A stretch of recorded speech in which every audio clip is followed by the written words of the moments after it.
Hello, everyone, and welcome to episode 46 of the MV Red podcast. It is finally here. It is almost election day, and so this evening we're going to have our 2024 election prediction show.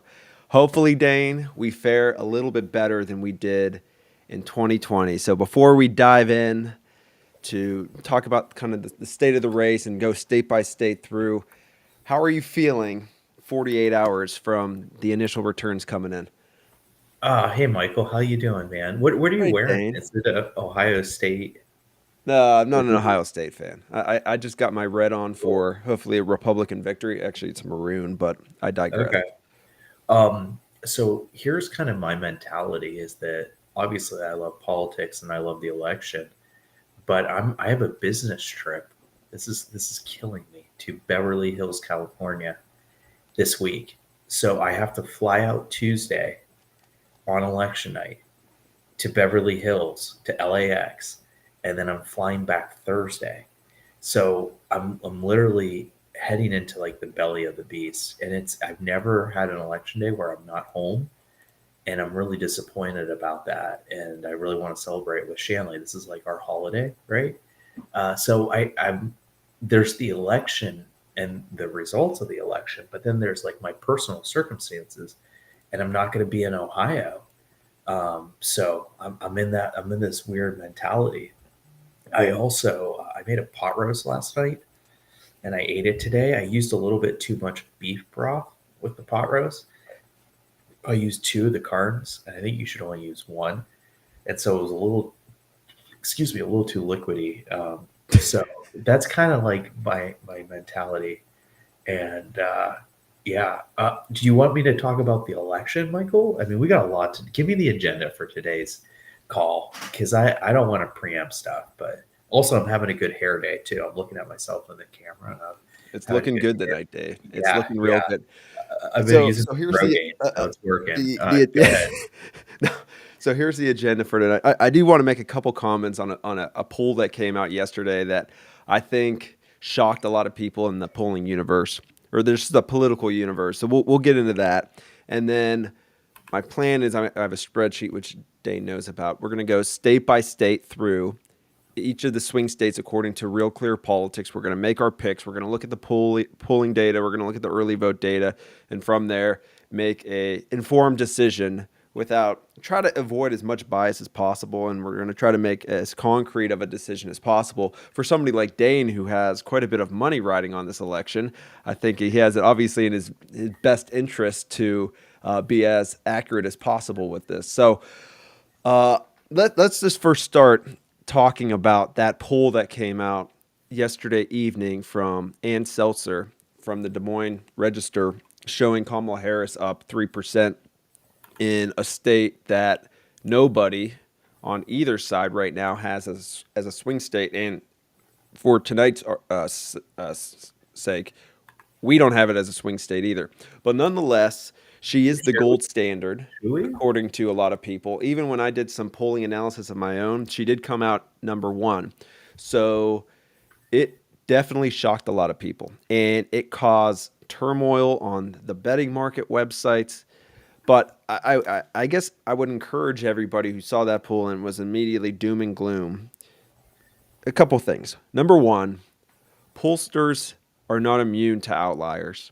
And even though she has a stellar track record in Iowa, doesn't mean she's not immune to issues that come into play with statistics and polling and all of that. So she absolutely is susceptible to an outlier. She hasn't had one yet. This could be it.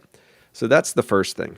The second thing is you got to ask yourself this question. If she is right, let's assume for a second that she's right. That means in my eyes, all of the national popular vote polls showing it pretty much a coin flip, and almost all the Rust Belt polls are wrong because there's no way Iowa goes 11% to the left while the rest of the country moves a little bit to the right. It doesn't make sense. You know what I mean, Dane? So Well, either or let's stop there. Let me pass it over to you because I could get let long me winded let on me. this I topic. feel like Mike, you're just. I got to set the stage for this story. Okay. It's the weekend. There are a bunch of like last minute polls coming out, right? Like just tons of polls, like the final polls, not last minute, final polls. And the one that everybody starts talking about is it Seltzer? S-E-L, Seltzer. Seltzer, I don't know. I want to put a T in there, like seltzer water, but Selzer, who is the only pollster to be rated A plus by Nate Silver. Is that right? I think she's the only one related A plus in some sort of like 538 or Nate Silver. And she polls exclusively Iowa. And she's like the gold standard for Iowa, right? And they say that like her latest poll is dropping at 7 p.m. on Sunday night. And everyone assumes Trump's going to be ahead, but people are using that poll as a proxy for how well Trump's doing. So Trump won Iowa in 2020 by 8 points. So if she drops that poll and says it's, Trump plus 8, that means he's doing just as well as 2020. If it's under 8, he's doing worse. And then if it's above 8, he's doing better. So people were looking for that poll, not because they thought that Iowa would be a swing state, but as a read for the rest of the Midwest. Is that fair, Michael? Am I laying Yeah, the stage right? So absolutely. I was with my family. We were at a birthday party. We're driving back, and I'm checking Twitter while driving, which I shouldn't be admitting to. And I'm refreshing because it's almost 7 o'clock. And then 7 o'clock comes around and the poll drops. And instead of it being Trump plus 6, Trump plus 8, Trump plus 10, it's Harris plus 3. So Trump won Iowa by 8 points. And then Ann Seltzer says Kamala Harris is leading by 3 points, which would be an 11-point swing. Michael calls me immediately, and I was glad because I wanted to call him, but Shanley was telling a story about a pumpkin, and he calls me, and he's like, "Dane, what's going on?" I'm like, Michael, is this real? Is this fake news, etc. So that's the results. Ann Seltzer, the most accurate pollster of the state of Iowa, says that Kamala Harris is leading by 3 points. I just had to give that preface, Michael. It's for our audience, right? So Correct. that they understand the context and the gravity. And I know you're fired up about this. So go ahead. Why is Ann Seltzer the A plus gold standard pollster, the greatest pollster that ever lived, the person that knows Iowa better than you know your own body? Why is she wrong? How dare you say that? Well, a couple points. First off, an hour before this poll came out, Emerson, who's a decent pollster, Decent released a B. poll. I give him B Yeah, B. minus. I would say a Yeah, B pollster has yeah. a bit of a Democrat bias, which we'll see in a couple minutes once we go state by state. But he shows Trump up 10. In my eyes, when I first saw that poll, Dane, I immediately said outlier. And honestly, I would have been a lot more concerned if it showed Trump up 3 or 4, because then I would actually think, all right, this is believable. But for it to be so off, to me, it just makes it seem like she just got a poor sample. I will say this: she was on Mark Halperin this afternoon, and I watched her, and she took questions even from Newt Gingrich of all people, and she obviously knows her stuff and she has her way. But there's a few things that kind of caught my interest as she was talking. For one, when she does a sample, her likely voter sample, she asks people their likelihood to vote. It's an actual person who calls for her polls. She says if you're somebody who says you're probably going to vote, you're not including in the likely voter screen, which is an interesting thing, Dane, because if you're probably going to vote, probably means you probably will. She bases that on we'll get some data on you, but we're not going to include you in our screen. So that was the first thing. Secondly, she put up a tweet from they put up a tweet from Ryan Gerdusky that showed the crosstabs for this poll versus the 2020 exit polls. It showed an R and a D for Republican Democrat. She didn't know what that meant. She's like, I don't know what the R and D means, which I thought was kind of strange. And then there was one last point. It's not clicking right now that I thought was kind of odd with what she was saying, but she feels adamant that she has a good sample, and it Well, just to me doesn't make much sense.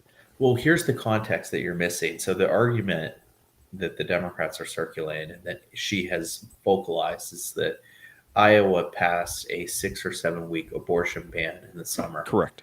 and that women are particularly upset and angry about that. And even senior women, a group that I think traditionally votes Republican, are very upset about that. And that women have moved very sharply in Iowa for Kamala Harris because of anger and outrage over the 6-week abortion ban. So that's what she's saying, is that abortion has leapfrogged to become the top issue. And then other Democrats are saying that if you believe that, that abortion is much more salient of an issue than expected. And there's this narrative. I want to link this Iowa poll to the overall narrative and the stories that are being told. The Democrats, and it's interesting because I think this is a flip flop of past, but the Democrats are currently arguing the following. In 2022, there was supposed to be a red wave. That red wave did not materialize because of the Dobbs decision that overruled Roe versus Wade. And as a result, they think that the polls are understating women who are upset about abortion and that are going to vote for Kamala Harris. And that there's essentially a poll error, but the poll error in Kamala's favor, right? And they latched onto this Iowa poll as key evidence of that abortion is going to basically win it for the Democrats, because they really don't have any other issues. And if you read between the lines of what they're saying, they kind of admit that, other than Trump, they hate Trump. But that's their thesis. That's essentially what they're arguing right now, is that polling is wrong, or that the blue polling's right, but the red polling that we've seen is just understating Kamal because of abortion. And look, even Ann Seltzer water, Michael, agrees with them. That's their thesis. Why are they wrong? I mean, we did have a midterm in 2022, even though the Republicans didn't perform all that well. If you look at the national electorate, it wasn't that far off in 2022 in terms of Republicans did take the House, albeit by a smaller margin. But if you look at collectively the number of votes for Republican versus Democrat candidates, it ended up being pretty tight. And I know in individual states, the abortion, the Dobbs decision was cited as the reason that the Republican candidates lost. But still at the House level, we were successful. Another point, I just remembered, the last point that she said, which was, again, questionable, is she does not factor in voter registration data. And again, that's one of those trends that has trended in favor of Republicans in the state of Iowa. So I just want to take it back for a second, just remind people that every pollster can have an outlier. Every pollster could be wrong at some point in time. Just because she's the gold standard in the past doesn't mean she's necessarily going to be the gold standard this time. Neither campaign believes that Kamala Harris is going to win. And quite frankly, I wish somebody would have asked her on Halpern today, do you actually think Kamala Harris is going to win? Because quite frankly, I don't know how anybody thinks she's going to win Iowa. We could be wrong, but if she's right, many dozens of polls, probably to the tune of almost 100 polls nationally and in other Rust Belt states, are probably going to be wrong. So you got to ask yourself. Go ahead. I was just going to say, I immediately upon seeing that poll, Polymarket, which is this new election prediction market, it went from like 99% probability of Trump to 80% probability of Trump. And I only had $34 worth of cash, but I took whatever cash I had left and bought as many Trump shares in Iowa, because here's my take on it. I just don't think Trump is losing Iowa. I don't think there's been a 13-point swing. There may have been a tightening, but I genuinely don't believe that Kamala Harris is going to win Iowa. And by the way, the key tell is that no one in the campaign is going and campaigning there, right? Like if they felt that was real, they would go there. So it just doesn't pass the smell test. I think that there's probably been a tightening, but I think that her poll was completely wrong. I think at the end of the day, I think it was just a bad poll. Correct. All right, so we have quite a bit to talk about tonight in terms of our predictions. So everybody could probably see up on the screen if you're watching. I have a spreadsheet here. As somebody who works in spreadsheets all day, I figured the best way to do these picks tonight would be through a spreadsheet, fitting for an accountant like me and somebody in banking like Dane, right? Who's, we're both probably in spreadsheets quite a bit throughout the week. So anyways, for our picks tonight, we're basing it on real clear politics, and we're basing it on what they think is safe for the Republicans and Democrats. So right now they have 211 electoral votes locked in for Kamala Harris. They have 219 votes locked in for Donald Trump. I presume, Dane, you're on board with that. And these gray states that you see up here on the screen are all battleground states. So that would be Nevada, Arizona, Minnesota, which I think is a little questionable, Wisconsin, Michigan, Pennsylvania, North Carolina, Georgia, and they also threw in New Hampshire and the 2nd Congressional District of Nebraska. So that's the basis of our picks tonight. Is we're going to go through each of these gray states and look at the data, look at the polls, and make an informed decision. And we encourage you, everybody in the chat, if you agree with us, disagree with us, let us know. I'm really encouraged as to what you all think. So I guess real quick, I just want to explain something when it comes to the polls that you're going to see on your screen for each state. I have, as of right now, the Real Clear Politics polling margin in each of the swing states that we're going to be talking about tonight. And you're also going to see a column called adjusted margin throughout the night. And essentially what that is I have, thanks to 538, many, probably to the tune of well over 1,000 polls that have been conducted since 2016 through today, or through this past election. And it shows the overall bias of each pollster. And so I just thought it would be interesting to see if we adjust these polls by a pollster's bias over this past 8 years and see if it really comes out to be that accurate or not throughout the night. So if you're a Republican pollster and you have typically Republican favorable numbers for Republicans, it's going to adjust it back towards the middle. Same with the Democrats, and we'll kind of see through. So let's get started, Dane, with our first battleground state of the night. It is Arizona. It's a state that prior to 2020 went Republican since at least 2000. Can you zoom in a little bit? Can you just zoom in Yes. on the past results? I find that very interesting. So I hope everybody could see that. And I we'll didn't try mean to to cut keep it you zoomed. off.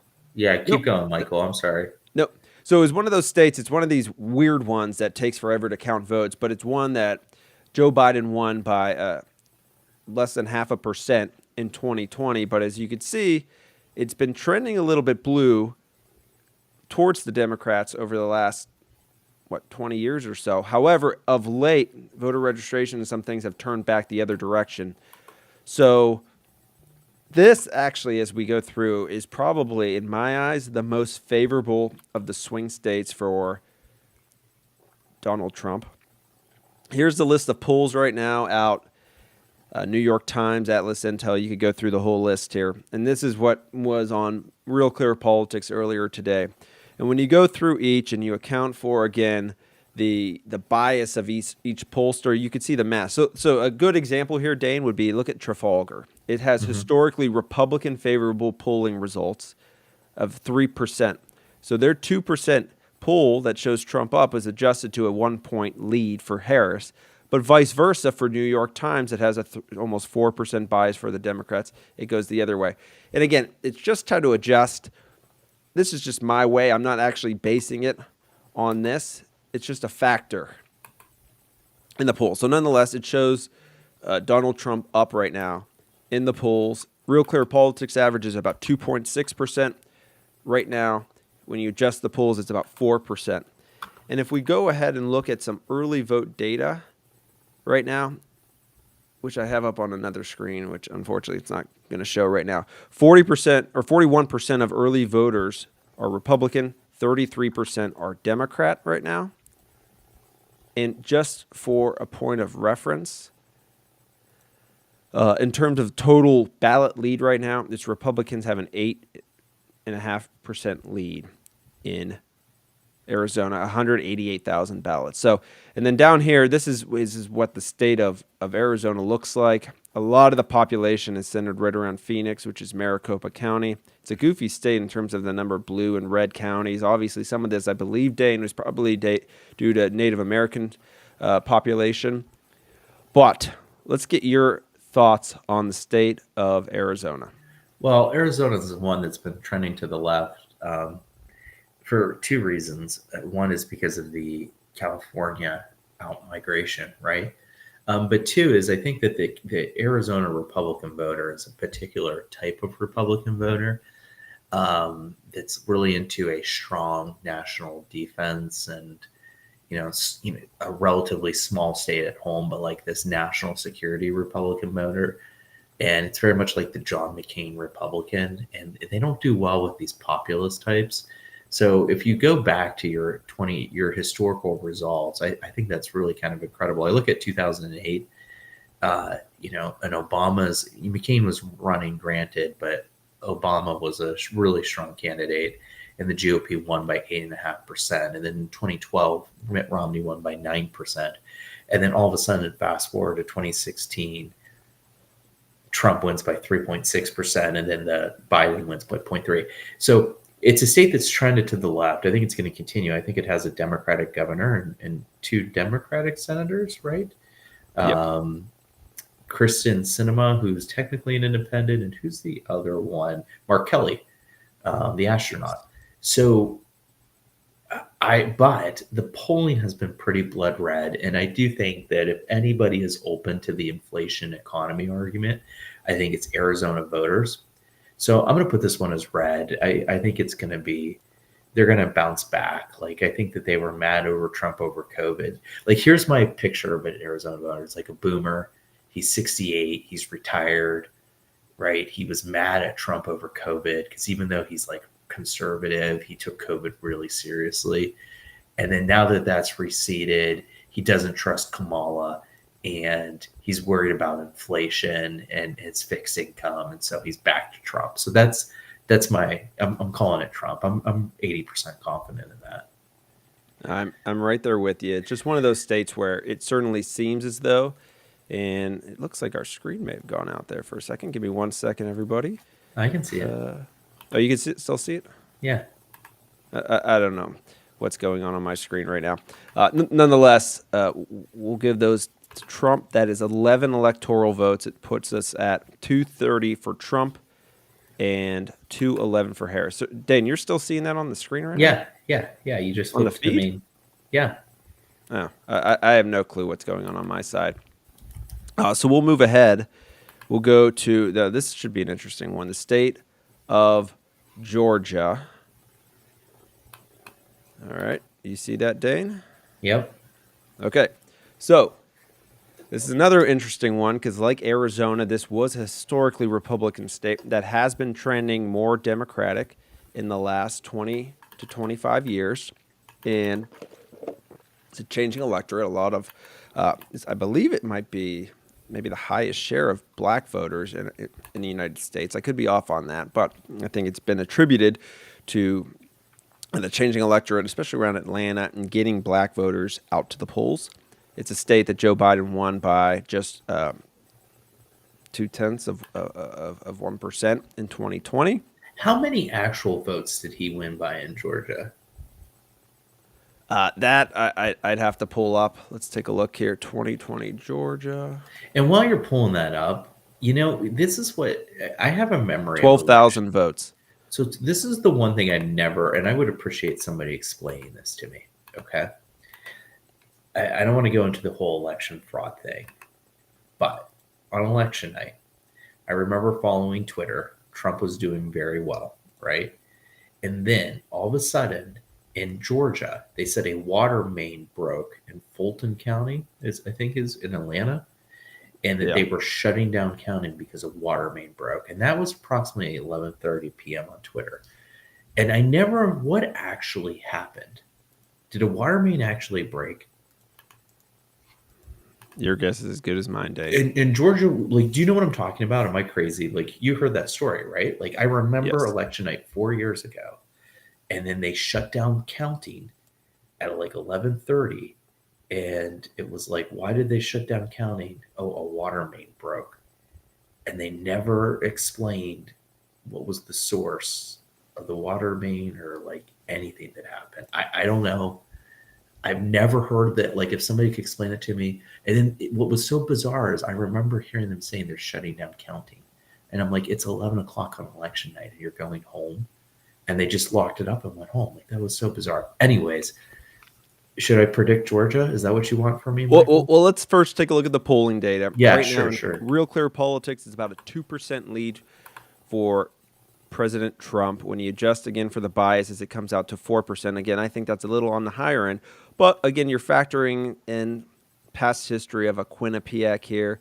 You're offsetting it against the past history of Trafalgar. So it gives you an idea. Again, I'll be curious from my side because I'm a bit of a data nerd as to how this will play out in terms of adjusting for bias. Anyways, I think one thing that we need to look at here, though, is early vote data in the state of Georgia. We don't have much in terms of Republican, Democrat, but the thing that I've been tracking closely, and it seems like most people are tracking closely, is the percentage of the vote that is white versus black.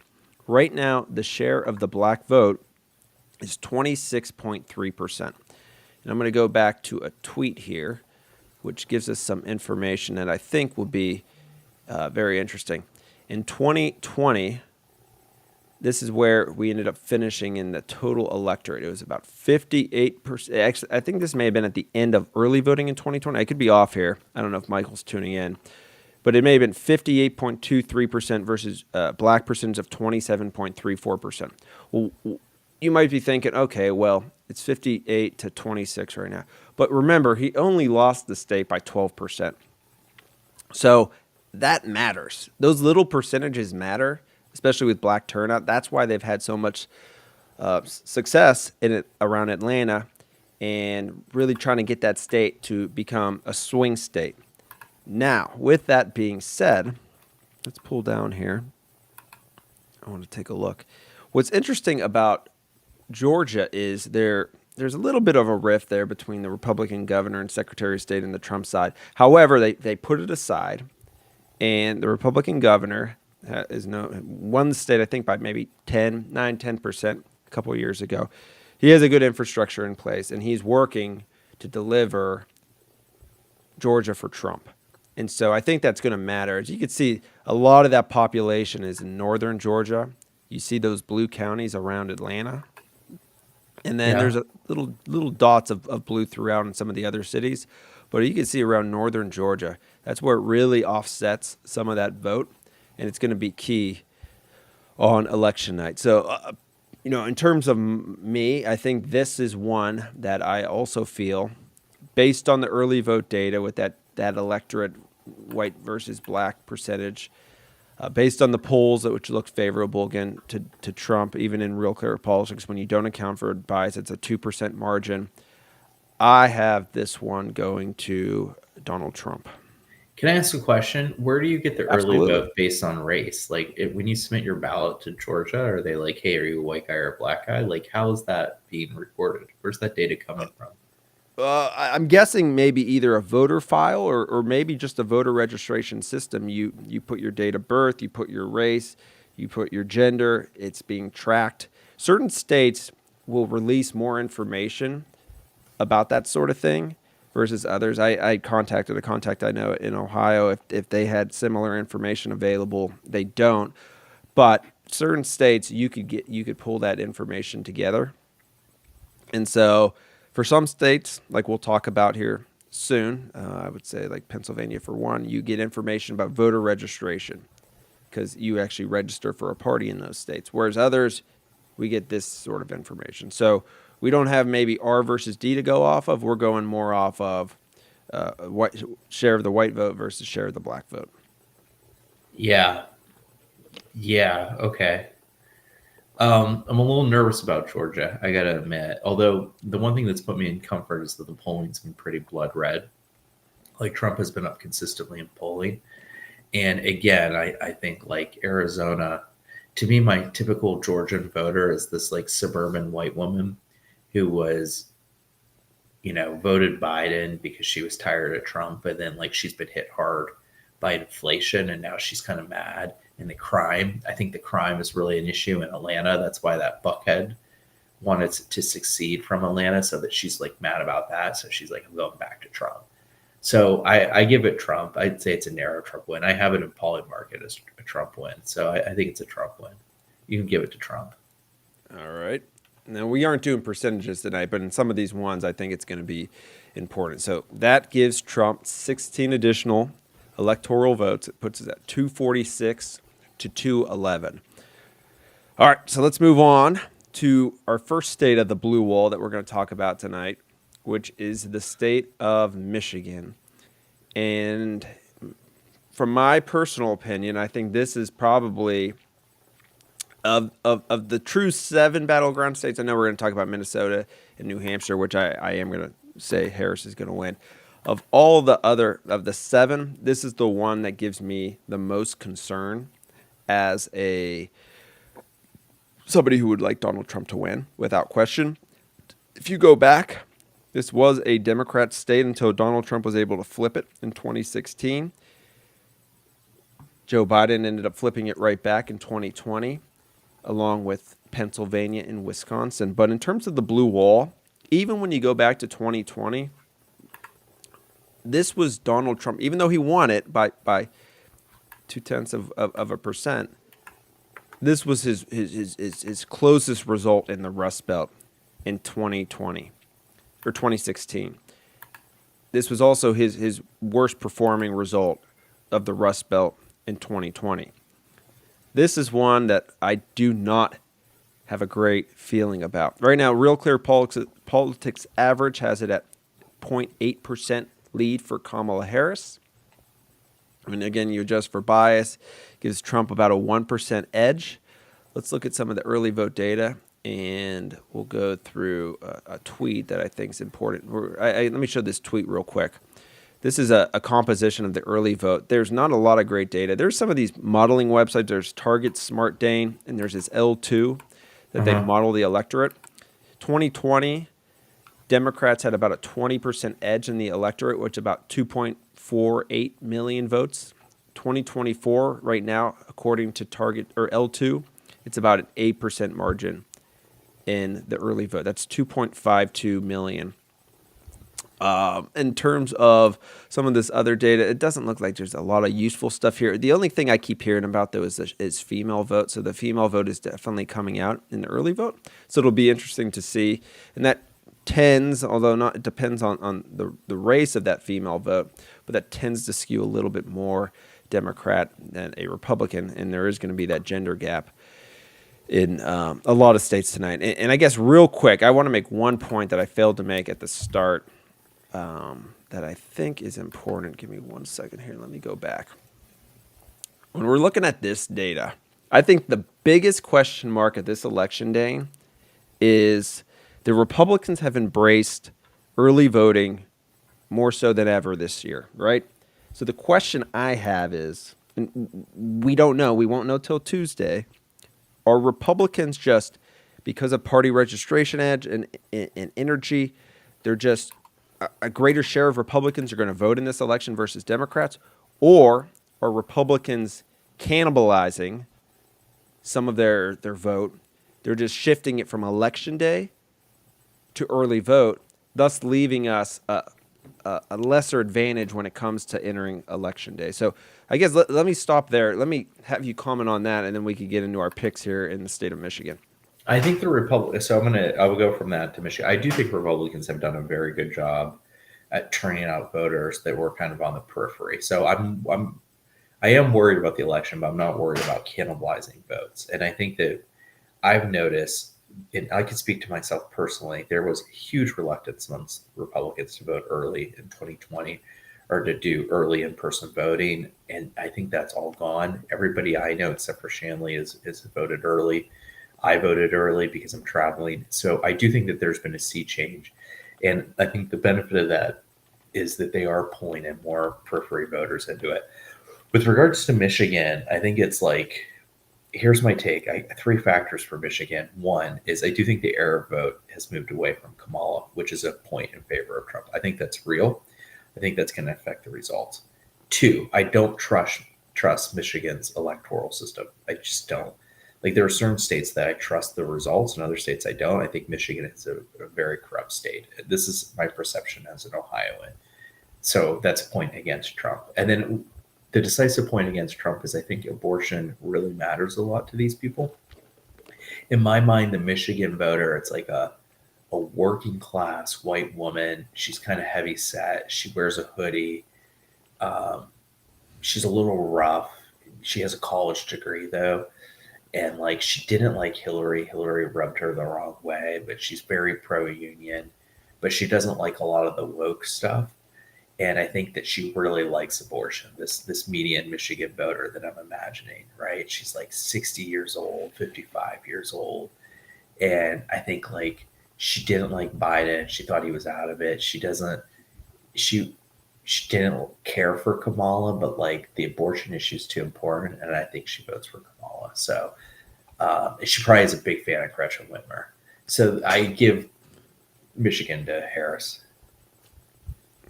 And I'll put that there in a second. I must say the level of detail you had there was rather remarkable in terms of Like she's got, describing a yeah, Harris like you voter in see her, Michigan. right?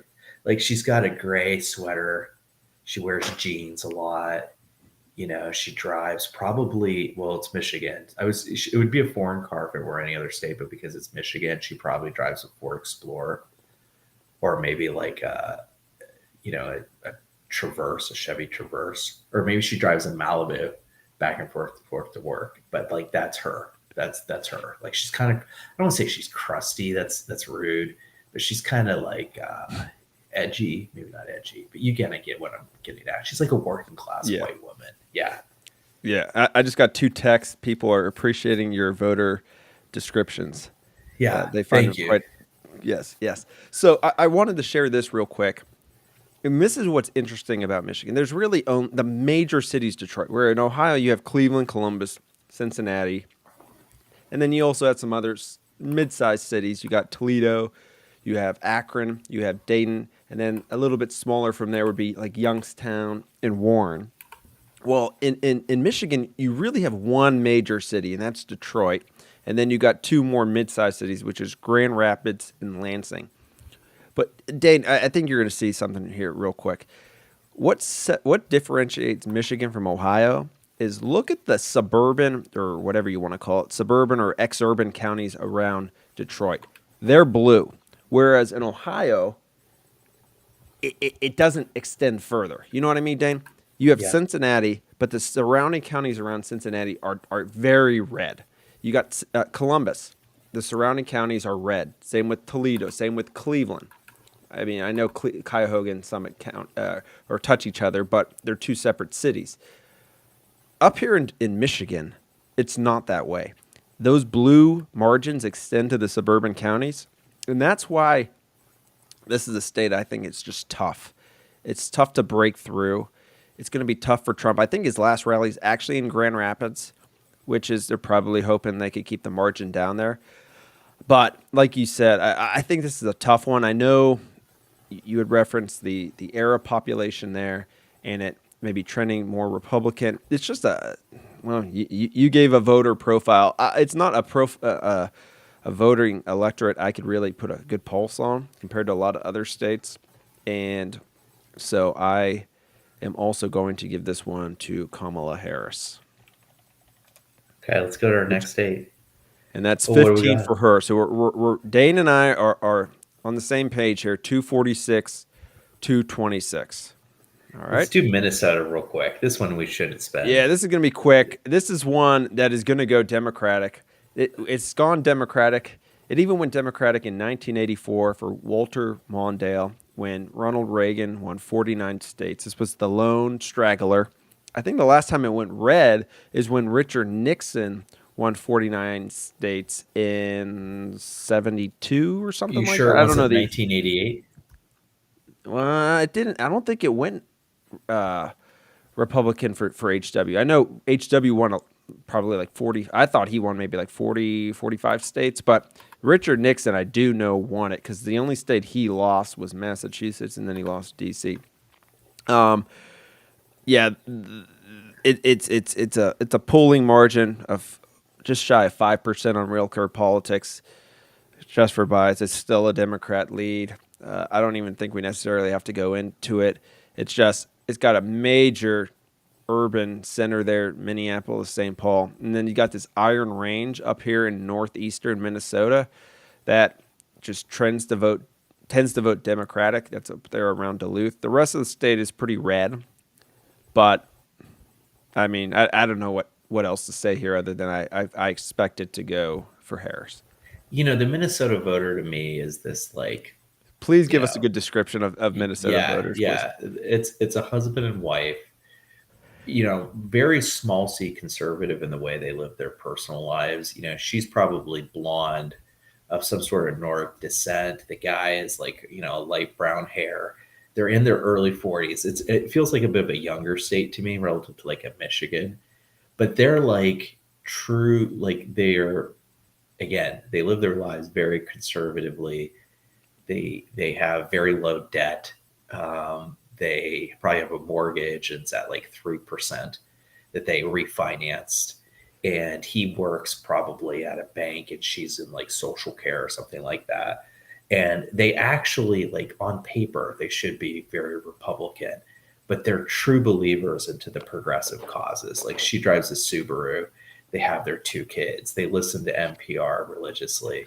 They believe in the colorblind society, but like the interesting thing is like she never stays in downtown Minneapolis past dark. I wonder why. And she avoids certain neighborhoods. But like the Minnesota voter is like a true believer in my mind, this median voter in the progressive cause. Like, they both cried. Like the husband went without sex for an entire month after George Floyd died to atone for his white privilege. Like that's like they still believe it. Like other people, like California, the liberals don't really believe it. They're just like, whatever. But like they believe it here in Minnesota. So, anyways, put it blue. Let's move on. Yeah, Harris. Harris is going to win. Tim Walz. It's Walt's land. Like you vote for Waltz as your governor, right? That's true, Okay. and he is the governor of Minnesota, and I do Yeah. think that a lot of people in Minnesota do listen to NPR. So that gives Harris another 10 electoral votes. Dane and I thus far are on the same page, 246, 236. And so let me just check the chat here real quick. I keep getting messages that Dane, that the viewers are enjoying your voter profiles. I think Oh, you've thank nailed the you. Minnesota one. Yeah. Here's my cousin Gregory in the chat. Regarding early vote, seems hard for me to read into the data. I feel like after 20, people are more apt for voting early, mail-in, and avoiding the crowds. I feel like 20 is a bit of an outlier for trends. I feel like 24 is a big one for a base level to evaluate the early vote turnout moving forward in future cycles. Thought of that when cannibalizing conversation came up. Appreciate that, Greg. And I think that's going to be the big thing after Tuesday, especially if Trump were to lose. And I think there'd probably be a lot of truth to that cannibalization argument. So we'll see come Tuesday. A lot of activity in the chat. So if you guys, by the way, if anybody disagrees with us on anything, by all means, let us know in the chat and say why. So let's move on. This will be a real interesting one, which is Nevada, Dane. This is a state Nevada. 3 weeks ago I would have put firmly, I would have said, just like I thought Arizona is a solidly Republican state this time, I would have said, I would think Harris would be, of the 7 swing states, Harris would be in comfortable shape there. Then the early vote started coming in. And even John Ralston, who they call him the early vote guru out there in Minnesota or out there in Nevada. He knows his stuff. He's a liberal. We talked about him last episode, but he knows his stuff, and he has a knack of nailing the electorate, sort of like Ms. Selzer does in Iowa with polls. Ralston does with early vote data in Nevada. Because by the time Election Day rolls around, probably to the tune of 70% of the vote is already in, and that's a state with voter registration data. And so he could model the electorate. And so for many years, the Democrats entering Election Day had an edge in terms of the number of votes cast between Republicans and Democrats. They had an edge there. And so in recent years, voter registration has been favorable for Republicans. And this year, to the surprise of many, including myself, the Republicans have done extremely well in early voting. So much so that as of this evening, although I'm still waiting for one more ballot drop of mail ballots in Clark County, which is where Nevada is, the Republican lead right now in terms of ballots is just shy of 43,000. And just to put this in context, I don't know if he has it in here necessarily. This is his early vote blog, but it kind of gives you a good idea. He goes through, again, his different scenarios here. Let me just search real quick to see if we have 2020, if he could say what his firewall was. I'm not going to find it, but just needless to say, just know the Democrats probably had, I don't know, something to the tune of 30 to 40,000 ballot edge entering election day in 2020. He muddled the electorate. He got pretty darn close, but we knew pretty much going in that even though the polls were favorable for Trump, that it was going to be hard for the math to come out for a Trump victory. This time around, the Republicans have an edge there, which has not happened. And so it looks to be trending Republican, Dane. And the polling data right now has Trump ahead by one. And this is one of the states where, even though it's only one, the bias doesn't adjust it too much. So it's about 1.7 when you adjust for that. So it's about a 1% edge. Early vote shows it's favorable for Republicans. But the big question here is, very big question, is this cannibalization argument. Is it just the shifting of voters that would typically vote on election day to early vote, thus giving the Democrats an opportunity to eke one out on election day? So here's my take. I think Iowa is going red. Okay. And that's not hopium. The polls have been pretty consistent, but it also kind of makes sense on an instinctual level. I view Iowa and Arizona, or excuse me, Nevada and Arizona as mirror images of each other. The Arizona voter is historically Republican because they're kind of more affluent, they're retired, but they don't like the direction the Republican Party is going. In Nevada, they're historically Democrat, but they have an independent streak. And I think that they are more working class than Arizona, a little probably younger than Arizona, and more open to the populist message of Trump. And so, like, as they're moving in different images of each other, I see Nevada going back to its red roots. And I think it'll stay red. And like, my Nevada voter is again a woman. She's in her early 40s. She moved out to Nevada because she couldn't cut it in California. She's more attractive than the Michigan voter who's in her like 50s or 60s, but she's like, her beauty's starting to fade, right? And she's really not political. Like, you asked her 20 years ago, and she's like a Democrat. She probably loved Obama and didn't like Trump or Hillary, but like, over time, she's really into like Joe Rogan, alternative media, RFK Jr., and like, she's really like susceptible to this, and she's like gone hardcore to the Republican Party as a result. And she's like, I wasn't very political like 4 or 5 years ago, but now I am, right? That's her. She's voting Republican. You've got like a lot of libertarians kind of like out in the rural areas that are voting Republican. And I'll say another point about it is that Harry Reid built a machine in Las Vegas, right? Clark County. And Harry Reid's been dead now for 3 or 4 years. And I think that machine's starting to degrade over time. And I think Nevada goes red. So put it in a Republican column for me. Okay. And real quick, I do see a comment in the chat from Flying Pharaoh. Disagree, but respectfully, you are assuming that pollsters have not corrected for their past underestimation of Trump support. That, and never have pollsters overestimated a party thrice in a row. Well, I guess my only response to that is that's the whole point of this pollster bias column, because you're accounting for the bias that they've had in 2016, 2018, 2020, 2022 to kind of give you a different perspective of what these polling results come out, assuming they are off again. Doesn't necessarily mean they're going to be off, but that's why I'm trying to account for that. Because, yes, you're right. 2016, 2020, the swing states did not, the pollsters in those states did not do all that great. But that's why I'm trying to account for that there. And again, this is one of these states where it was Republican, went Democratic, and with Dane, I am in agreement. Although I will say this, I want to hedge myself or put a caveat here. Is there's going to be probably an additional, I'm just going to throw out a number, 50 or maybe 75 to 100,000 votes, mail-in votes that are going to be counted in Clark County probably by election day, which I think at the current margins would net them about 20,000 votes. But it should be offset by the rurals that are doing well out there. I think the Republicans eke out a victory here, but I think it's going to be ultra tight. I wouldn't be surprised if it's under 20,000 votes, but I'm going to say I'm with you, Dane, on this one. We're going to both go with Trump. Okay. In Flying Fair, I see your comment. They may have already accounted for it in their 2024 forecast. Again, I'm not basing my picks necessarily on this. I just want to show what could happen. I'm also sharing it, although it's not in this chart here, what Real Clear Politics shows. And this is a state where Nevada does have Trump ahead by 1 in the averages.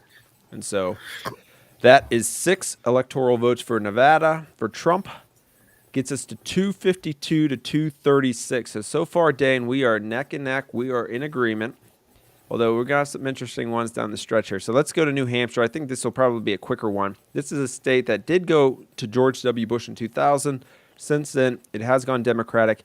It's a funky poll, or a state to poll. It's a state that has weird, I don't even necessarily know. Now it shows counties, but when you actually watch election night, they show like a lot of like every municipality. It's really weird. It's a state that Trump nearly won in 2016. He lost by quite a bit in 2020. The polls do show it tighter. Right now, in Real Clear Politics, shows Harris ahead by 3.5%. Get it down to 2% here when you account for bias. Let's look at the early vote data here. I don't know a lot here because I think Dana and I were probably going to be in agreement in terms of how this one's going to go. Let's just go here to New Hampshire. Looks like so the early vote data, it's 38% Democrat, 32% Republican out there. And, yep, that's exactly how it matches. But in 2020, it was a 17% margin for the Democrats. It's down to 7%. So it's a 10% shift for the Republicans in New Hampshire.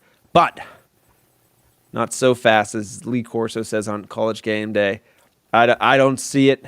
It's got a weird streak. They kind of like got an independent streak. I know there's a governor's race there, Kelly Ayotte. I think she's actually pulling ahead. I think this is a state that is going to go to Harris.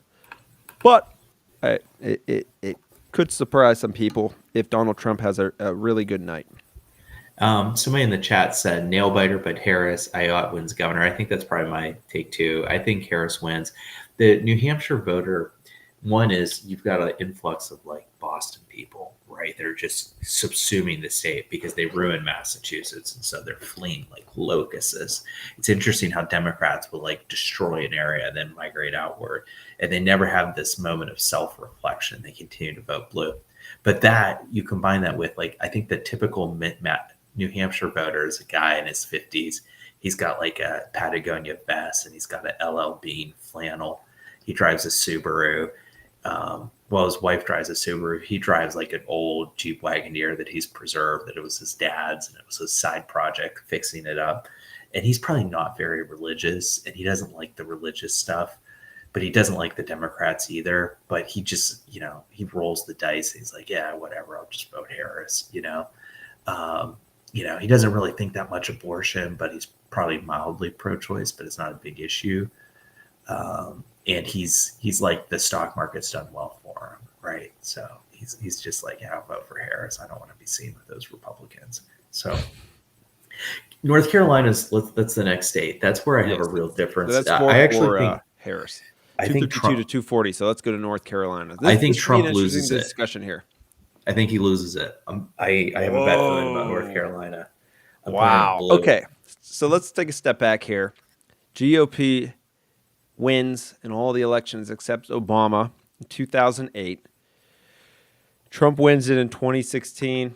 He wins it in 2020 by a smaller margin. Right now, Real Clear Politics has it a 1.5% lead for Trump in North Carolina. But I think we can't underestimate or understate the impact of that hurricane in western North Carolina, which is a very red part of the state, with the exception of Asheville, which is this county right here. Most of the rest of this part of the state is very Republican. And so in a state that in 2020, let's go and take a look here.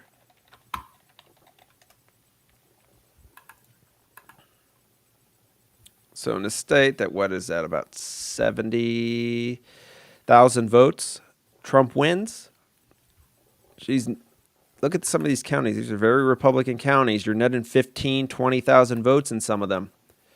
That is a concern of mine. I will say of all the Sunbelt states, this is one that gives me concern because of the impact of, are those people whose lives have been just ruined by that hurricane and the impact of Helene about a month ago. I know it's been a month, but are those people willing to go out and vote when they lost their house, they lost all their personal belongings, they're just trying to get by, they don't know what their future is?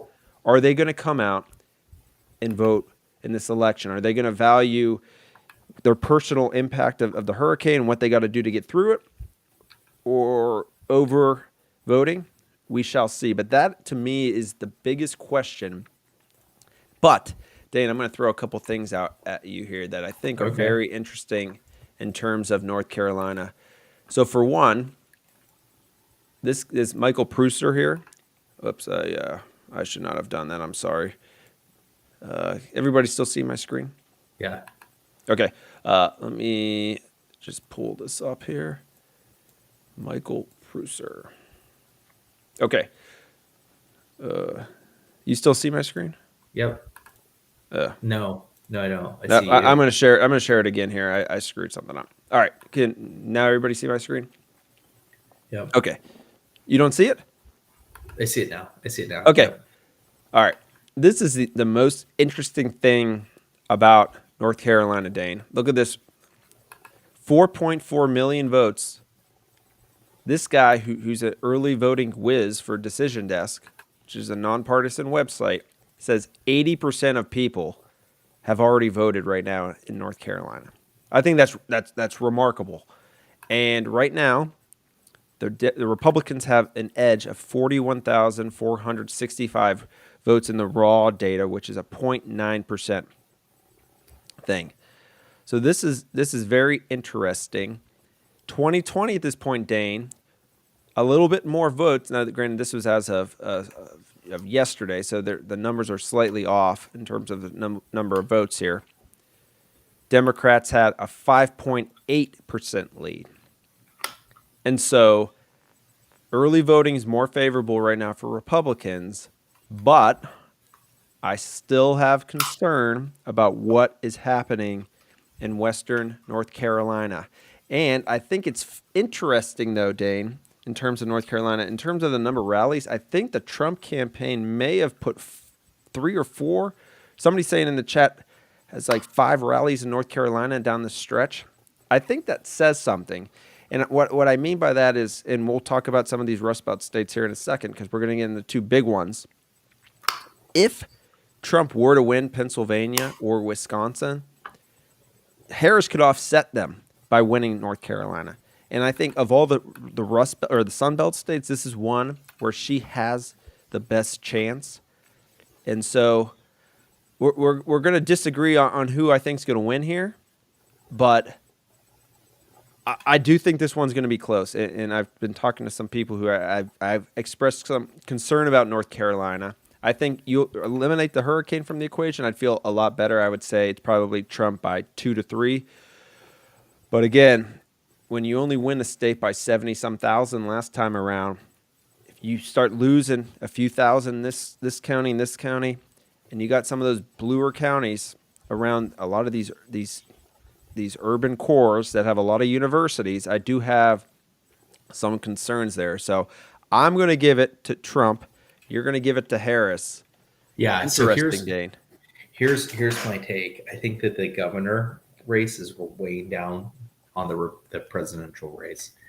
I think that my typical North Carolina voter is this mid-30s couple. He's from the South. She's from the Midwest. They're married. Okay. They moved to Raleigh or they moved to Charlotte because those are boom towns, and the demographics have changed because those are some of the fastest growing cities in America. He is probably like a barstool conservative, right? And would vote, but he's just too lazy to vote. Her parents are like soft R Republicans, but like she wants to find her own identity and distinguish herself from being a Midwesterner because she's really insecure about that. So she goes really into abortion. And so she votes blue. He doesn't vote. The rural areas, I think they're going to vote, but I think that they're going to be still impacted by the hurricane. And I think the new population comes in, and I think it puts it mildly in the Harris column by like 0.4% or something like that. So put it blue. And where are we at now? All right, let's take a look here. That's 16 electoral votes. I have Donald Trump 2 shy of a victory. You're still 18 below, but look at where Harris is. She's only 14 back. So you have Harris ahead 256 to 252. I have Trump ahead 268 to 240. So now we're going to move to what a lot of people think is the most important swing state. And Wait, Dane, can I we must just do admit, Nebraska CO2 yeah. Let's just to knock out clean that Nebraska. out? That's blue. It's blue. I was going to say, yeah. This I is agree. like, so for those of you unaware, Nebraska splits up its electoral college votes by region. They should have fixed that, but the Republicans wimped out. So Harris gets 1 point from Nebraska. Anyways, let's go back to Pennsylvania. Sorry, didn't want to detour there, but Boy, if there's ever one Dane that I'm at as of this very second, I could go either way on. It's this one in Wisconsin. Fitting it's the final two. And I do want to take a step back here because whoever, people are going to be watching and listening tomorrow on the podcast and watching our projections. You could, in theory, Dane, whether you're a Democrat or a Republican, you could make an argument that Harris maybe wins 4 or maybe 5 of the swing states. You can make an argument that Trump sweeps all 7. It's just based on the polling data right now. I truly have no idea how this thing's going to go one way or the other. But you could easily make an argument. It's like throwing darts. You don't necessarily know. So I think it's fitting that we have some differences here, or we're going to have some differences in the final outcome, because I really have no clue. And quite frankly, nobody has any idea. It's going to really come down to turnout. So I just wanted to throw that out there because how we make these next 2 is going to be interesting as well. So let's give some history here on Pennsylvania. It's been one that, because of Philadelphia, and we'll get into the map here in a second, it has historically been Democratic. Trump did carry it in 2016, to the surprise of a lot of people. Right now, in the polling averages, he has it at 8. And there's a ton of polls. I mean, look at this. I think there's something, this is like 17 polls just in the last few days out of Pennsylvania. Average margin has Trump ahead by just 0.3 of a percentage point, Dane. Again, you adjust for some things here. Trump might be ahead if you adjust for bias, but again, without that, it's a 0.3 of a percentage point. And let's look at the early vote data because that is going to play a factor here. And there's a few different things here that I wanted to show that I think is worth our discussion on this one. Let's go to this last one here. Let's first look at Ryan Gerdusky's Twitter. He's been tracking early vote data since the start, and he has a lot of cool maps and all of that here. This is just in terms of ballots that have been returned. You see right now the Democrats have returned about 400,000 more ballots than Republicans as of this stage. But look what that change is from 2020. It was about 1.1 million in 2020. And so a lot of states have maybe more so embraced early voting, or counties have embraced early voting in the Republican counties, that is. And what I want to share is something that we talked about last episode, Dana. If you could remember this chart or this website that we talked about, where the early vote. And I think this is really interesting. Again, early vote. Remember, put it to you this way: Democrats had a 1.1 million edge in the early vote in 2020 in Pennsylvania. When you factor in how the independents swung, it resulted in a lead of all the mail-in ballots of 1.4 million for Joe Biden in 2020. But, so again, we'll throw that out there as a fact. Donald Trump turns around, has a huge turnout on Election Day, but it wasn't big enough. He wins the Election Day turnout by 1.32 million, but ends up still losing the state by, what is that, about 80,000 votes, Dane? Yeah, that's pretty 78,000 tight. votes, something like that. So again, when you look at it from that perspective, it kind of gives you some hope as a Republican, right? So in 2020, Democrats ahead in early vote by 1.1 million. It translated to about a 1.4 million vote lead. This time around, it's only 400,000 vote lead. So again, the question begs the question, what's going on right now in Pennsylvania? And I don't have it ready to go, but I do want to share this one last tweet from this Christian Haynes. He shows the propensity of voters. Again, there's data out there, Dane. I don't necessarily know where these people get it from. They might subscribe to some services that kind of give you an idea of the propensity of voters to vote and who they're supporting in early voting. So the 404 voters, you see, those are people who vote in every election. But the key for, I think, Republicans right now, and the thing they're holding their hopes on, is this down here. The people who vote, who haven't voted the last 4 elections. Look at that percentage there, where the 404 Democrats, almost 78% of them were Democrats versus 22% Republicans. For the 0 of 4 voters, that tightens up considerably. So what does that tell you, Dan? There could be new people who are new voters who have not voted before, or just like somebody who just has a very low propensity to vote, who are coming out for Trump.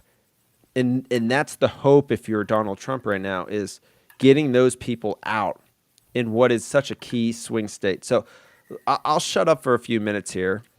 I'll put up the map of Pennsylvania because ultimately the key comes down to this Philadelphia region. So what are your thoughts? I threw a lot out there. No, this is such an important state. We got a lot to talk about here. I genuinely don't trust the Pennsylvania electoral system because, similar to Michigan, I think it's just kind of inept and corrupt. But I will say this: I have good vibes on Pennsylvania. The polling has more pro-Trump than ever before. I think Philadelphia turnout's probably down. I think that the suburbs are probably offsetting that, and they are coming out more pro-Harris, right?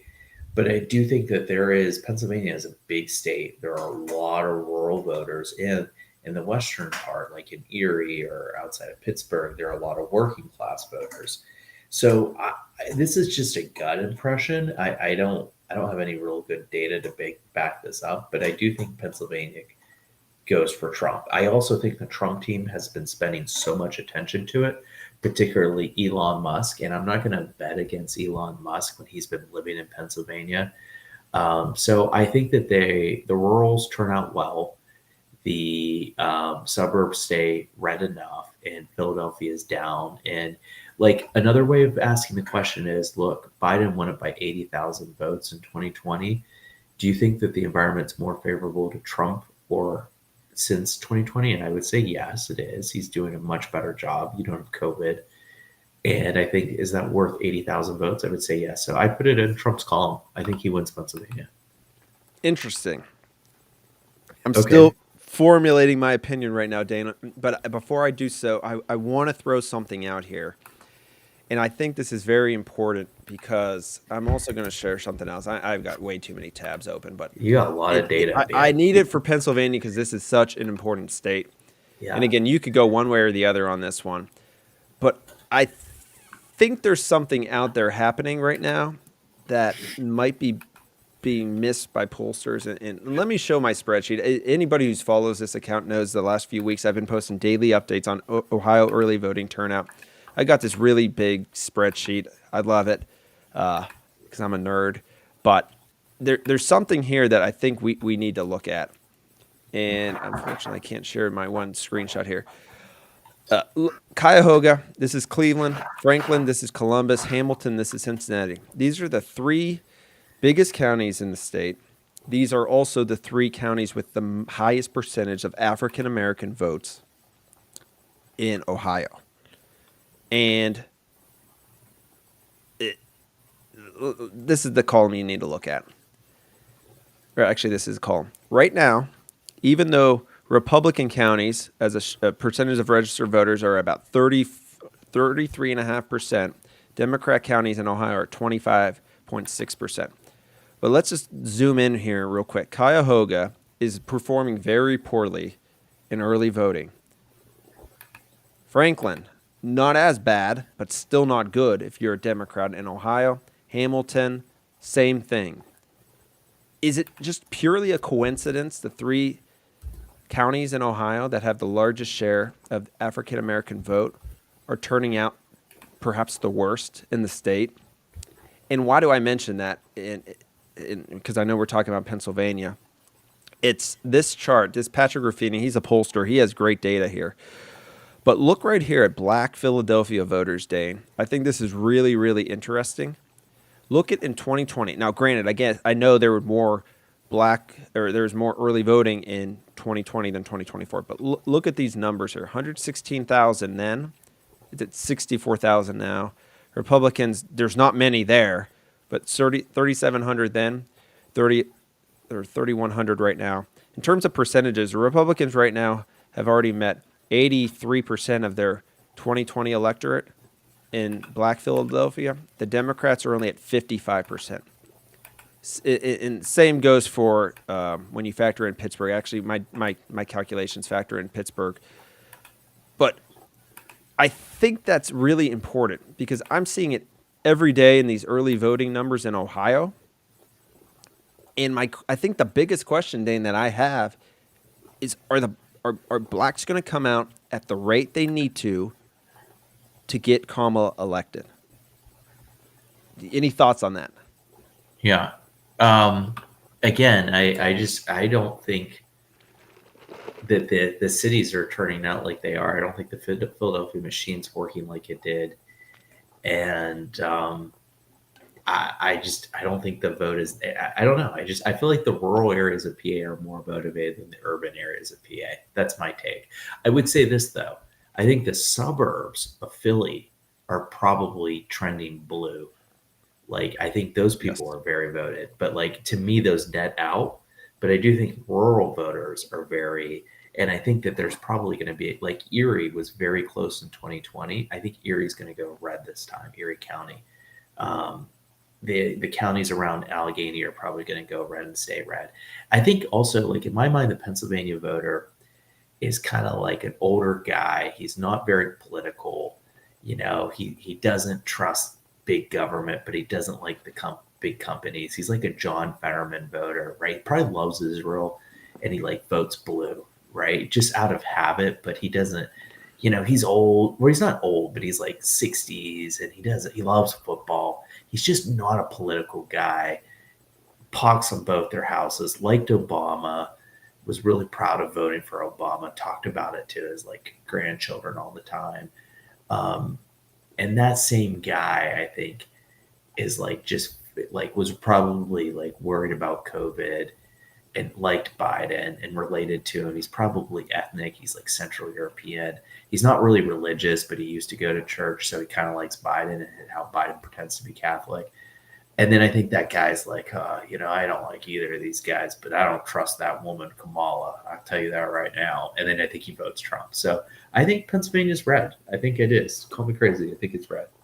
Yeah, I mean that's probably my biggest concern. Those white blue counties surrounding Philly are coming out, according to Patrick. But Pennsylvania, let me share this real quick before I make my final pick as I formulate it in my head. Look at how many votes they net, Dane, in Philadelphia County. I Yeah. mean, almost Scroll down 500,000. a little bit. I can't see. Scroll Sorry, down. almost 500,000 votes. Yeah. So again, why does that matter? So if black turnout is down 10, 20%, when it gets down to it, instead of winning Philadelphia County, it looks like this is about 471,000 votes. Maybe you're only winning it by 430,000 or 420,000 votes, Dave. That is critical. And the margins that they do in Philadelphia really dictate the rest of the state. And so if I'm a Democrat right now, that would probably be the biggest concern going into Election Day. Why are they not showing up in early voting in Philadelphia or in Pennsylvania? Why are they not, from my perspective, they're also not showing up in early voting in Ohio? What's going on there? It does seem like there's a connection. And if I'm a Democrat, that would be my biggest concern. So, again, I could go either way on this. I'm going to say Trump ever so slightly. It's going to be ultra tight. I I feel don't think very so. uneasy I about this totally pick. disagree. I totally disagree. I don't think it's going to be ultra tight. I think how Oh, much did he win I it by? hope, Like point just trust me, seven. Dad. I hope I'm wrong. I think it's like 1.5 or like 1.8. Like I think he wins with that. Yeah, I don't feel that. I disagree. I totally disagree. I think that's going to be healthy for Trump. I hope so. like almost 2 I could points. go, like I said, I could go either way, and I think a lot of people can make an argument either way on this. But I, for me, if you ask, put the polling aside for a second. If you look at the early vote data, it does look favorable for Republicans. You look at party registration data, it does look favorable for Republicans. And you look at the issues with black turnout, which is critical for that state. That's how I'm basing my pick, which is a big one because for me, now it went red, and for you, we now have Donald Trump as the president elect. But we But still got another very important swing state because if we're wrong there, the next one plays a big factor. At least for me, it does. Maybe not for you. So, actually, it Wisconsin, wouldn't. If you're wrong, Dane, Harris is going to be the president because she would get 19 electoral votes. She would get to 260 or 273. She would win. So you got a lot riding on that pick, Dane. That's a yeah, very big one. Whereas if I'm wrong here, depending upon how I do with Wisconsin, he could still win, although it's ever so tight. So let's go to Wisconsin. And this is a goofy state. This is look at it's how many goofy. results, Dane. Yeah, it's Super knife's tight. edge. Yeah, You also go and look back at Scott Walker's victory. He had what, three, right? He had it too. two He went normal for a ones, and then third he had a one. recall one, I thought. He had a recall one, but then he went for a third term and he lost that. Okay. But all of them were pretty ultra tight. It's outside of Obama's wins. It just Gabriel's corrected me in the chat. Yeah, my math's a little off tonight. I'm sorry. It would have been 276, not 273. Dane would Yeah, have been giving Harris a victory. Anyways, so right now in the polling averages, I don't have the thing open real quick here. Let me just do this. So polling averages right now, Wisconsin actually just in the last few days, in the averages, there's about 15 here. Harris plus 3.3%. So just a fraction of a point. Account for bias pushes it a little bit towards Trump. But I think we need to look at something, Dane, that I want to factor in here. And it's this. what? 2020, Real Clear Politics average, Wisconsin. Biden ahead 6.7%, missed by 6%. Okay, right? With me so Yep, far? yep. 2016, Real Clear Politics average, Clinton by 6.5. Trump wins it, 0.7%. If there's a state, Dane, in America, maybe outside of Ohio, that pollsters for some reason struggle immensely in, it is Wisconsin. And I don't know why, but they've missed the last two elections by 6% each time, 6 to 7%. So, real quick, and I got one video I do want to share. Hopefully this plays. It's from my boy Halperin. Dane, you know I had to do this. Oh my Let's God, listen to not this this real guy. quick. Okay.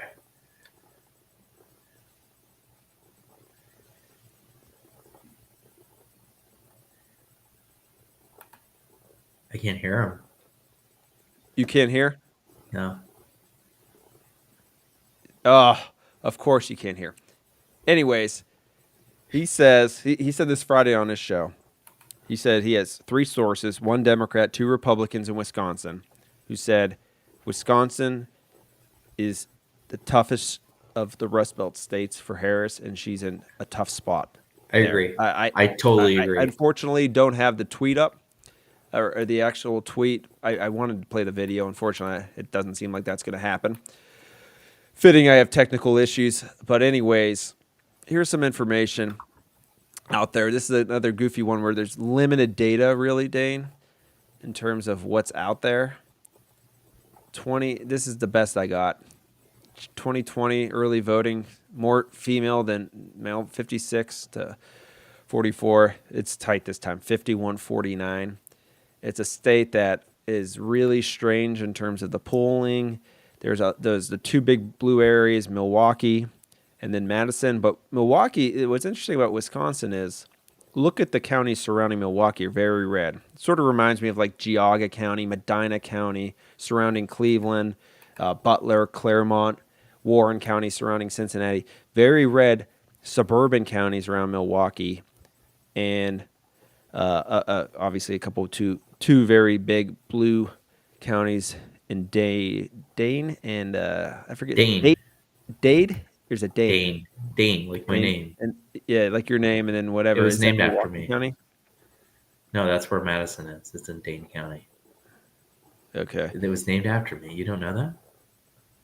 All right, I won we got that. somebody in the chat. I just want to call out this person, Evan B. Daniels. If you watch Halpern every day, I know you're saying that we're pulling data to prove the point we want to make.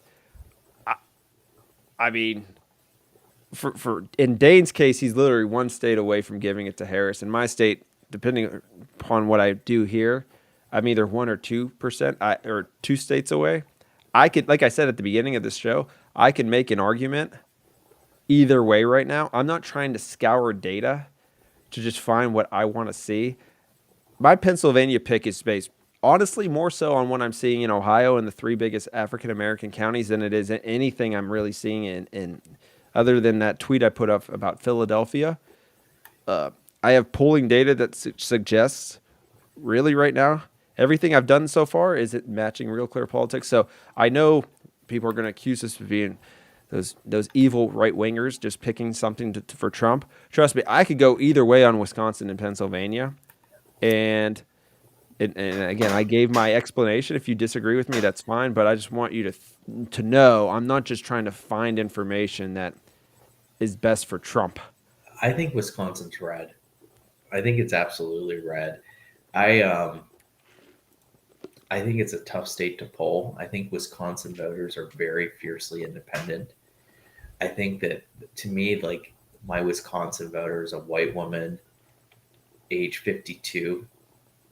She's probably pro-abortion as well. All these women are pro-abortion, but like she's more concerned about like the inflation and the cost of living crisis, and she's very concerned about crime.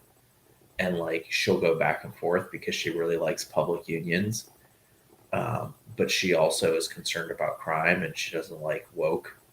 And I think she probably really likes Trump's like let's not support Ukraine and invest in all these other countries. Let's focus on our own. And I think she goes in the voting booth undecided, and like on the way there she paid like a bunch of money for eggs or something, and she's like, you know what, like my kids aren't going to have an abortion, so it doesn't matter to me. So she votes for Trump. And the guy is like, yeah, well, as long as Green Bay is winning or the Packers, he's like, yeah, might as well vote Trump. And I think Trump wins Wisconsin. That's my take. I think it's a bad I polling state.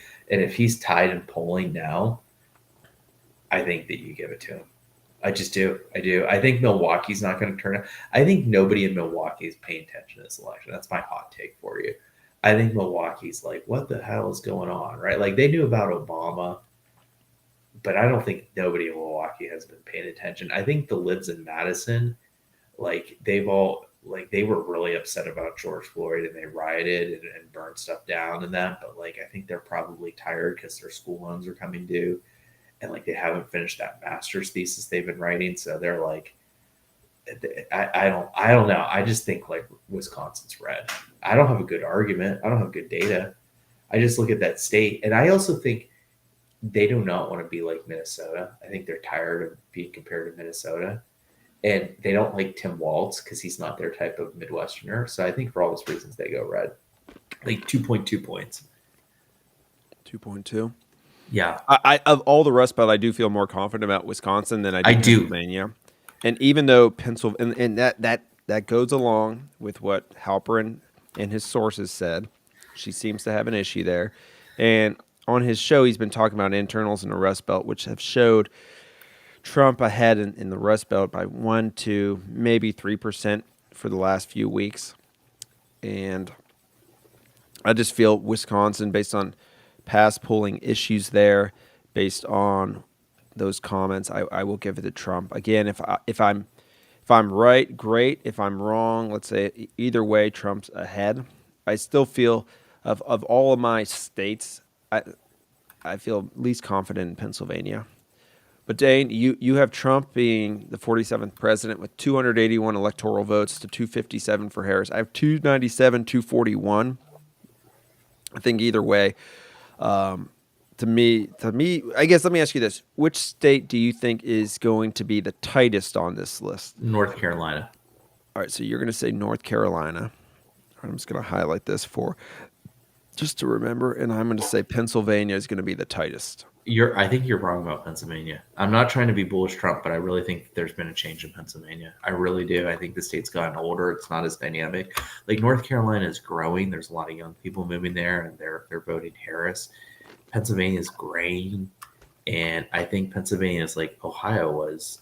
It's a few steps behind, and I kind of get the vibes that Pennsylvania is like. I feel like the Pennsylvania economy is probably not doing that well, and I think that they're probably more bitter about it. And I think the fracking issues really resonates there that it won't in other areas. And like I feel good about Pennsylvania. I'm not just saying that or putting up a front. Like I do feel it's red. I really It's do. interesting. Pennsylvania. Let's just go back to the map, Dane. It's like there's the Appalachian Mountains that go right through the state. I just had to go to Philadelphia. We went a couple months ago. We were there for a day for a college football game, and then we went to D.C. But once you go through like this part of the state, it's like a different world. I don't want to say it's a different world. It's just a different No, type of people. It's more like mid-Atlantic over here, and this side is more like Midwestern, I think. here's the way I put it, Michael. Joe Biden was Scranton, okay? That blue county in the upper corner. He was like their hometown boy, right? He resonated well with Pennsylvania demographics and like that older ethnic white voter, okay, who should be a Republican, but because of Joe Biden, they voted blue. He won by 80,000 votes. It was tight. And out of what, millions of votes, like 5 or 6 million votes in Pennsylvania, he won by 80,000. He's not on the ballot anymore. Okay. He's like, is he even still alive? I don't know. Harris does not resonate with Pennsylvania. Erie, he barely won Erie. It's going to flip red. Okay. So take that little corner, put your county map on, and I agree. make that red. Make like the Scranton County. I looked at these before because I was looking at where to put billboards. One of those is like really tight. A couple of counties are going to flip red. State College will be blue. Pittsburgh will be blue. Philly will be blue. I think Pennsylvania is red. Like I feel it. I feel it in my gut. I feel it. I feel it in every fiber of my being. It's a red. It's a red. It's going to vote red. So, real quick, let me just see something here. Okay, yeah, I agree, and I think I have a question up from Moving Seven in the chat. Most important question: election night or election week? Well, I guess there's a couple things. Let me take a step back there. In terms of metrics that I'm going to be looking at, I think for one, I don't know if Philadelphia County is one of the counties where it'll provide you data throughout the day on Tuesday in terms of number of people voting. But I would say probably by tomorrow night we're going to know how many ballots have been cast thus far in Philadelphia. And then if you go back and look at 2020, that's going to be a very key metric to look at and see, okay, let's say there's 300,000 ballots cast right now in Pennsylvania or in Philadelphia County. Are they going to get to the 735,000 votes? So you're going to be watching some of those metrics. I'm going to be doing the exact same thing in Ohio. I know Cuyahoga County has a dashboard. I know what they're going to need to get just to match the electorate of 2020. So for me, this county right here is going to be key. And watching the reports of turnout there are going to be critical. And this goes back to your question, Moving Seven, election night or election week. In my case, I think it's election night. And I say that because I have it being a little bit more firm in terms of a victory from the East Coast or Eastern time zones. Dane, what are your thoughts on that? Are we going to have an election night or an election week like Election 2020? week. Election Ooh, week. you're going to have a 20. When do you Yeah. think we're going to find out who wins? I think we'll know who's going to likely win by election night, but it won't be concluded because one or two states will be in doubt and will throw the whole thing in doubt. Like there'll be like, other states that clearly should be one or the other, and they just won't call them. And as a result, if North Carolina goes blue, that could lead to a reluctance in calling other states. So I think it's going to be election week. The one good thing is Georgia. I know it took a while last time. The Secretary of State's already come out and said all votes, with the exception, I think, of military ballots, will be reported by some point Wednesday. So we won't have a long delay there. So hopefully it doesn't even get to that. But unfortunately, we've been there in a few of the races. 2020, the special election in 2020. I think even in 2022 there was a tight race there that kind of went a few days to finding the results. Hopefully we don't have to deal with that there. North Carolina is pretty quick to report. We'll have a good idea there. I don't have concerns there. Pennsylvania, again, the issue with 2020 was so many mail-in ballots, COVID, all that nonsense. I didn't like how that went. 2016, though, I remember in Pennsylvania, they reported the mail-in ballots early. Huge lead for the Democrats that slowly diminished throughout the night until Trump went ahead. 2020 had a different makeup in terms of the reporting of the votes. I'm not sure how it's going to be this time around, but hopefully we don't have a week. And then Wisconsin, it might be one of those ones where we got to watch really closely. And my request would be, if you're somebody out there who has the technology, if you have like a screen capture capability, I would screen capture the election returns being auto refreshed in the swing states. If you have it up on like 2 or 3 windows on your screen, if you have an ultra wide, record your screen all night and watch the votes come in and watch the votes being reported to see if there's any irregularities. I think that would be really interesting to see. We saw that in 2020 with Wisconsin in the middle of the night. But I think if somebody's just recording their screens from like the Secretary of State data and capturing that all night, we could really pay attention if there's anything sketchy going on in terms of a massive ballot drop that somehow goes 100% for Harris. I'm not saying it's going to happen, but it could happen. And that's one thing I'm considering. I don't know if I'm going to do it, but I'm going to watch very closely on election night. Is that real quick, Dane? Yeah. Popular vote. This is really fascinating. And this is one of the other things we could take a step back here. 2016, Trump lost a popular vote by like 2.4%, something like that. 2020, he lost it by 4.5%. I guess I have it here. I should probably put that as a percent. So 2.1% in 2016, 4.5% in 2020, which was about 7 million votes. And again, we're numbers guys, Dane, me and you. We know spreadsheets. I just don't understand in my head. I can't rationalize, assuming we have the exact same number of voters in 2020 as 2024.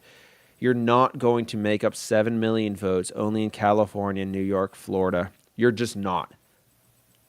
So the only way you're going to make that up is by Republican states and other Democrat states swinging a little bit more to the right.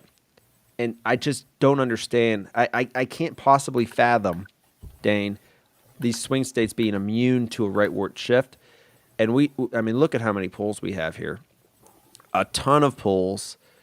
It's, I know this is in blue, but this would actually be a Trump win in the popular vote. It's essentially a coin flip. I think Trump's actually ahead right now in the national popular vote. So what are your thoughts? Who wins the popular vote? I think it's gonna be close. I think it's within a 1 point either way. I think probably Kamala Harris because California will just flood it. I think Kamala Harris by 1. I agree. And that's the other thing, Dane, about this popular vote. Again, you got to make up 7 million votes somewhere. She's running. She's from California. I don't know how popular she is out there. I just have a hard time believing she's going to lose a lot of support. You know what I mean? Yeah, I do think that like white women love abortion and they just want as much of it as they can get. Okay. Now, I don't think all of them, and I think that's overstated, but I do think that's real. Like they want the abortion, and that's. I mean, if you really think about it, like again, I hate to, but that's all they have to offer. That's it. That's it.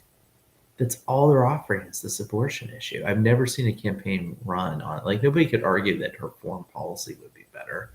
Nobody could argue that the economy would be better, right? They just spent a bunch of money and goose the GDP by like tons of government spending that's going to crash. By the way, I think what's going to happen, my way of thinking about this is that Trump wins and then they pull the floor out on the economy and they crash the economy because this economy, if you dig down to it's just being boosted by like tons of government spending, which they approved in 21 and 22, and it's now starting to hit. And eventually that's going to like run out, or they're going to pull that back, and then the economy's going to take a nosedive. And if you start deporting people, like that's going to impact spending, and that's going to crash the economy too. Which you should, though. You should deport the people for the long run, but it'll hurt GDP. So I think Trump wins. I think it's a great election night. I'm very optimistic. I think we win Pennsylvania.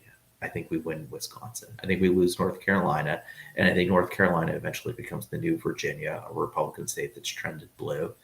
And I think Pennsylvania becomes redder and redder, except for John Fetterman, who's going nowhere. And yeah, I think that's the election. Well, I'm glad you mentioned Fetterman because he has been making the rounds, He's such a sort of slob, like, isn't he? Why can't he I wear mean, he, normal clothes? yeah, I don't appreciate that about him, the decorum of him. But he sort of reminds me of Michael Moore in 2020, 2016, warning people, and Moore's a Michigan guy, that Trump's connecting with the voters here. Fetterman for weeks has been saying, he's been going on MSNBC, these different liberal outlets saying Trump has a connection with Pennsylvania voters. And Fetterman knows his state. I mean, he won it. And I just wanted to put one more tweet up that I saw. Again, this is data based on Patrick Ruffini, but this kind of gives you an idea. Again, some of the issues of for the Democrats right now, which kind of again gives encouragement.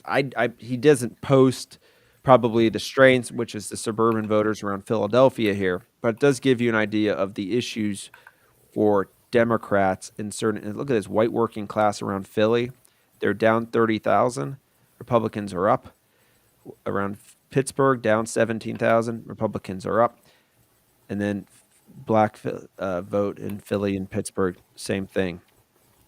Just not good numbers if you're a Democrat there. So again, just some additional data to corroborate or back up uh, our picks there in Pennsylvania. So, any final things you want to talk about, Dane? And if anybody has any final remarks in the chat, it's been very active tonight, so we appreciate that. We just certainly want to encourage everybody. Please subscribe to us on YouTube and follow us. I hope people see we try to do our homework here.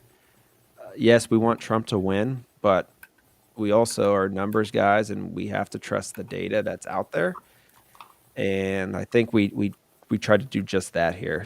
So Dane and I, the only real difference what we have is North Carolina, right?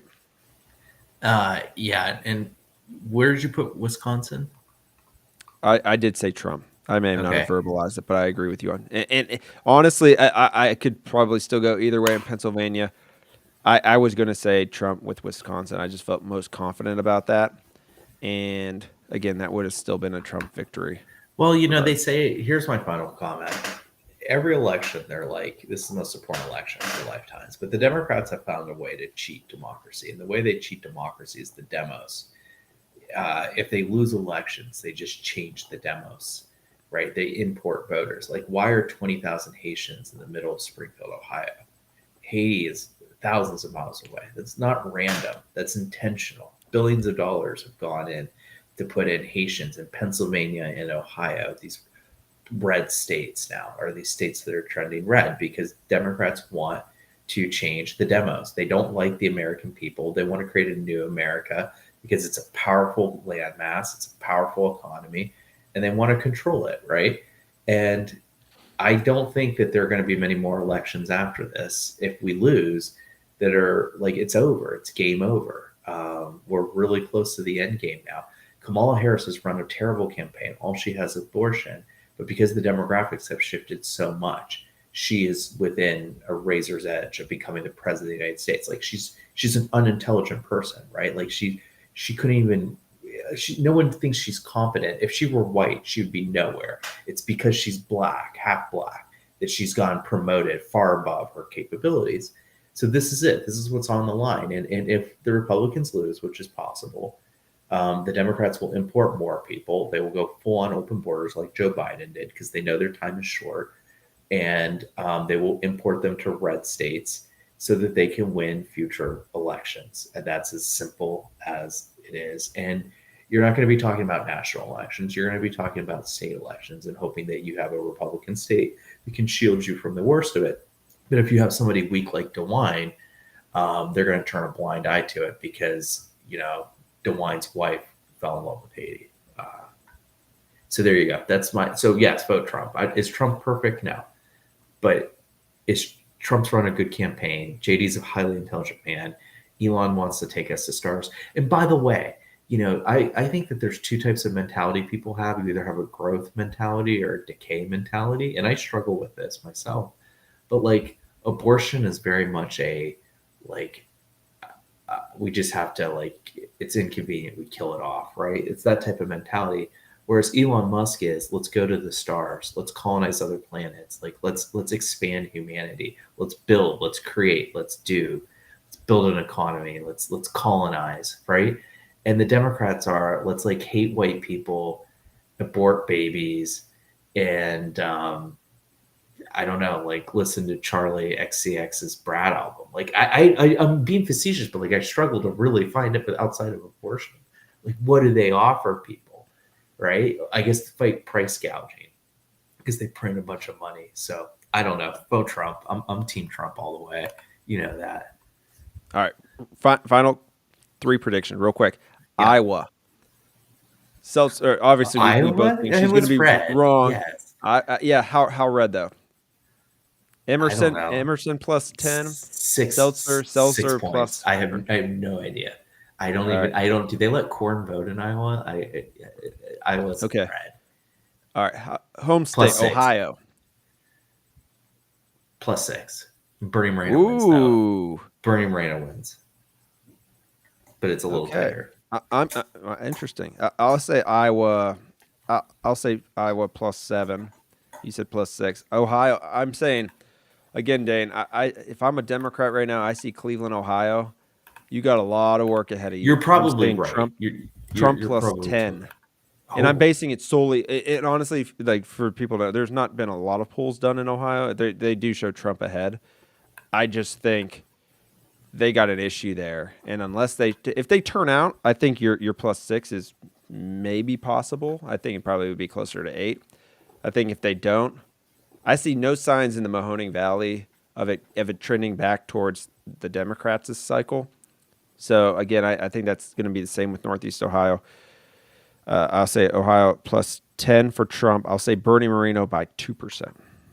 Okay, I think Bernie Moreno wins. I feel good about that too. I did it 6 weeks ago, but I do now. Awesome. He's had a lot of ads. Yeah. All right. So that's our final predictions, everybody. Again, thanks everybody in the chat. I see we have people from both sides of the aisle here. Some maybe a little bit more bullish on Trump and the Republicans than others. I'm not sure I see a Republican Senate victory outside of Montana, West Virginia, and Ohio. I hope I'm wrong, but that's just how I feel. I think the other ones are going to be tight in the Rust Belt, but I think not enough for those 3. Although I do kind of like McCormick in Pennsylvania. I think he's a decent guy. I think Koska wins Wisconsin. Do you? Yeah. I thought it was Hovde. Or is that Hovde? I have no clue. Honestly, right. You probably say it right. Yeah. Those Wisconsin, is he like Swedish or something? I don't know. Yeah. So at that note, again, this podcast will be up tomorrow. Just encourage you. Again, we try to do our homework here. If you enjoyed this, please share our show on social media, on Facebook, Twitter, or whatever. And we'll see if we're right. Hopefully we are right. It'll be interesting, though. But I will admit, Dane, I woke up this morning a little uneasy after that poll from Iowa yesterday. And I just asked myself, how the hell could she get that sample? And then, again, I kind of talked myself. I went to church this morning, went to Mass, got my mind off of it, came back with a clear mind. And I said, how could all the other polls be wrong and hers be right? It just doesn't. Something doesn't add up. And if she's right, God bless her, because she's going to look like a complete genius and Kamala is going to win in a rout. I just don't see that happening. So with that, encourage everybody to get out there. If you haven't already, go out there and vote on Tuesday, and we'll see what happens. Did you vote yet? I'm not. I'm one of those election day voters. My wife did vote absentee, but I will be there. I voted at church literally at the end of my neighborhood, so a 1-minute drive. So what type of church? I like to go. What's that? What type of church? It's a Baptist church. Okay. Okay, yeah, no, Baptist church. Yep. You know what I feel like? One more thing, and then we'll close. You know what churches are best for elections? The Methodist churches. I don't know what it is, but they are very good polling places in my mind. Do they have good like bake sales? They just are like, and this is no offense to Methodists, they're like plain. The churches are very plain, that they double well as like election halls. Like when I was growing up, we would vote in a Methodist church, and they had like a hall that was so neutral and gray that it just felt like you should hold elections there. Like you can't have an election in like a synagogue, right, or an Orthodox church. It's just too religious. But like Methodists are so plain, you could just have one there. Interesting analysis. You got your profiles down pat, Dane. Yeah. Real quick, again, we've had a lot of people tuning in tonight. We'd appreciate if you hit that subscribe button. We're going to hopefully have a lot of good content. You'll tune into our podcast after the election. So if you could do that for us, it would be greatly appreciated. Again, Tuesday, the things I'll be watching, turnout in Philadelphia. I'll be also watching turnout in Cleveland, in Columbus. That'll tell me a lot of what's going on. Another one to watch is Duval County in Florida. Florida's going to go very red, but historically speaking, Duval County goes about three points to the left of Georgia over the last, I think, 5 or 6 elections. It's on average there. Early voting looks favorable there, that Trump's ahead, or the Republicans are ahead by about 2.8, 2.9%. If that happens, it bodes well for Trump in Georgia, so that's another one to watch. Those returns are going to come pretty quick on election night in Florida. They do a great job down there. So watch Duval County there. And outside of that, I don't know what else I'll be watching, but those are the counties I think are most important when polls close around 7 or 8 o'clock day. So watch those ones on election night, okay? Okay. Well, all right. We'll Keep see. our fingers Here we crossed. go.